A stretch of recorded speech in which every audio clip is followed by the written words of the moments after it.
Hi friends, ஹோட்டலில் வாங்குவோம் empty சால்னா, veg சால்னா இப்படி வேணும்னு சொல்லலாம். அந்த சால்னா செய்ய போகிறோம். சைவம். அதுக்கு ஃபஸ்ட்டு ஒரு 7-8 முந்திரி பருப்பு கொஞ்சம் கசகசா எடுத்து சுடுதண்ணியில் ஊற வச்சுட்டு வெங்காயம் தக்காளி நறுக்குனா போதும். அது வரைக்கும் ஊறினா போதும். அப்போ தான் நல்லா அரைப்படும். அதனால் ஃபஸ்ட்டு மசாலா அரைச்சிக்குவோம். தேங்காய், 7-8 சின்ன வெங்காயம், கொஞ்சம் சோம்பு, அதோட அந்த ஊற வச்ச முந்திரியும் கசகசாவையும் சேர்த்து அரைச்சி எடுத்துக்குவோம். இந்தளவுக்கு நைஸாக அரைச்சி எடுத்துக்கிட்டே இப்போ குருமா தாளிச்சிக்கலாம். எண்ணெய் ஊற்றிருக்கேன். எண்ணெய் சூடாகட்டும். கொஞ்சம் இந்த குருமாவுக்கு கொஞ்சம் கூட எண்ணெய் ஊற்றினா நல்லாயிருக்கும். எண்ணெய் ஊற்றிருக்கேன், சூடாகட்டும். இந்த பட்டை, பூ, இலை எல்லாம் போட்டுக்கிறேன்.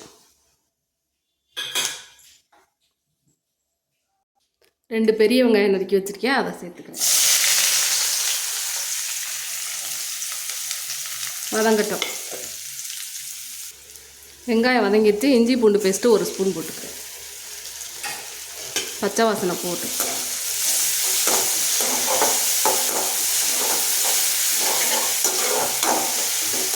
பச்சை வாசனை போயிடுச்சு. 3 தக்காளி நறுக்கி வச்சுருக்கேன், அதை சேர்த்துக்கிறேன். கொஞ்சம் பெருசாகவே நறுக்கணும். பீஸாக தெரிஞ்சால் நல்லாயிருக்கும். குருமாவில் ஹோட்டலில் மாதிரியே இருக்கும். அது மாதிரி முந்திரி பருப்பு இல்லைன்னா பொட்டுக்கடலை சேர்த்துக்குங்க அரைக்கிறதுக்கு. முந்திரி பருப்பு சேர்த்தா ரிச்சாக இருக்கும் ஹோட்டலில் மாதிரி. இல்லைன்னா பொட்டுக்கடலை சேர்த்துக்கலாம். தக்காளி வதங்கட்டும். மஞ்சப்பொடி 1/2 ஸ்பூன் போட்டுக்கிறேன். கரம் மசாலா பொடி 1/4 ஸ்பூன் போட்டுக்கிறேன். இந்த குருமாவுக்கு ஃப்ளேவர் நல்லாயிருக்கும், அதனால் 1/4 ஸ்பூன் போட்டுக்கிறேன். மல்லிப்பொடி 2 ஸ்பூன் போட்டுக்கிறேன்.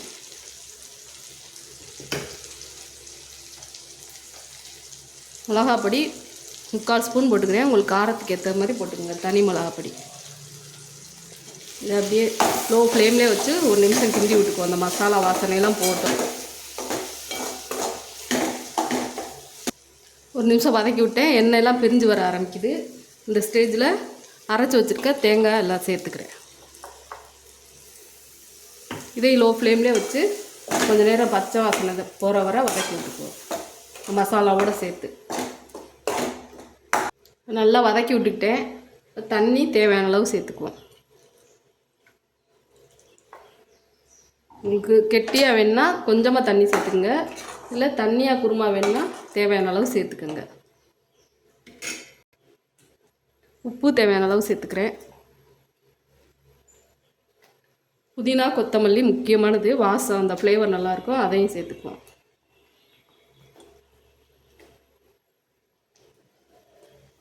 எனக்கு தண்ணி கொஞ்சம் மீடியமாக இருக்கணும், அதனால் தேவையான அளவு சேர்த்துக்கிறேன். ஒரு 5 நிமிஷம் அப்படியே கொதிக்க விடுவோம். நல்லா மசாலாலாம் வதக்கியாச்சு, அதனால் 5 நிமிஷம் கொதித்து எண்ணெய் மிதந்து வரட்டும்.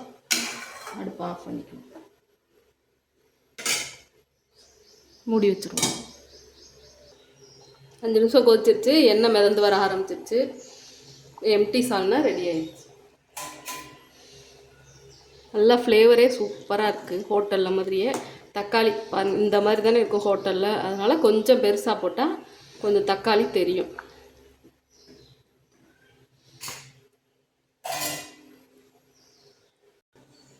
கொஞ்சமாக கொத்தமல்லி தூவி அடுப்பை ஆஃப் பண்ணிக்குவோம். ஹோட்டல் ஸ்டைலில் வெஜ்ஜு சால்னா ரெடி ஆயிடுச்சு. வெஜ்ஜு சால்னா, எம்டி சால்னா எப்படி வேணாலும் சொல்லலாம், ரெடி ஆயிடுச்சு. இதே மாதிரி நீங்களும் செஞ்சு பாருங்கள்.